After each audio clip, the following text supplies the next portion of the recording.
Dr. Muhammad Ghulam Mustafa, ophthalmologist from India. Sir, what is the reason both scientifically and spiritually to make halal chicken, halal goat, but not fish?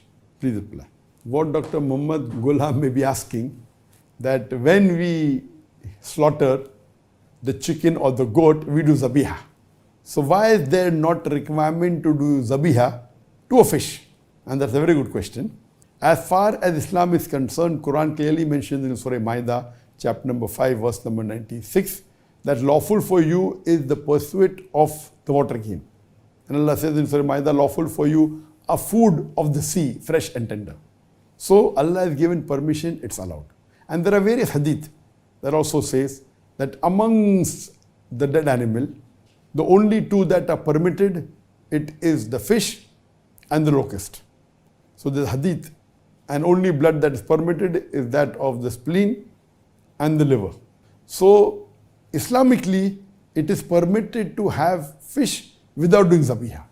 But we know Islamically, whether goat, chicken or cow, etc., when we have to eat them, we have to slaughter to zabiha.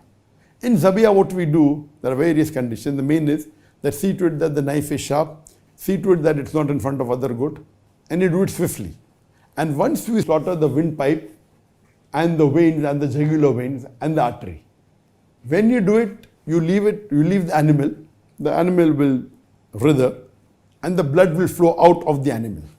So when you do zabiha, the blood, which is a good media of germs and bacteria, majority flows out of the body. So that's the reason zabiha is compulsory when we are having non-veg food like meat, mutton, beef, etc., anything, we have to do zabiya.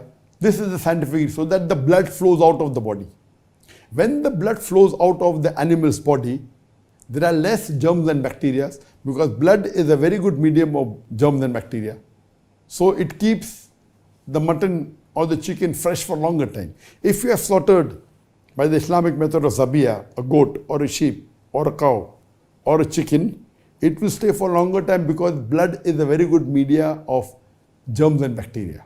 So in the normal cases, that if you don't do zabiya, the blood remains in the body of the animal and even the disease remains and high chances of you getting the disease.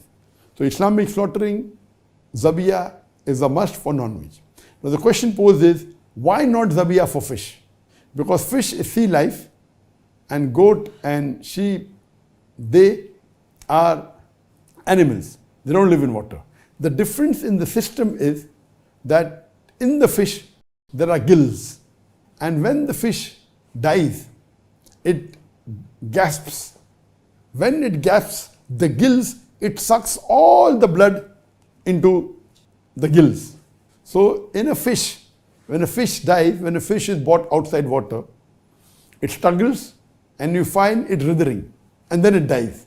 So when it's out of water, because the fish cannot breathe, so what happens?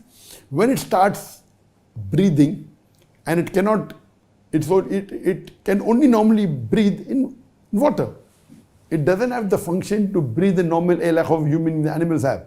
So what happens? Most of the blood is sucked by the gills.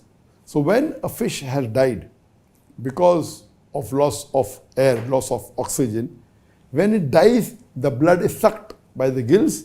That's the reason scientifically the blood doesn't remain in the body of the fish. Number one, the blood of the fish differs from the blood of the goat, the sheep or the animal. It's not as much of bacteria and toxins as the blood of the goat, the cow, the sheep. And secondly, the blood is sucked. So first of all, this blood is not as dangerous as the blood of the animals. Number two, the blood is sucked. Because the blood is sucked, the germs and bacteria are not there. So eating the fish is safe. This is the scientific reason. Hope that answers the question.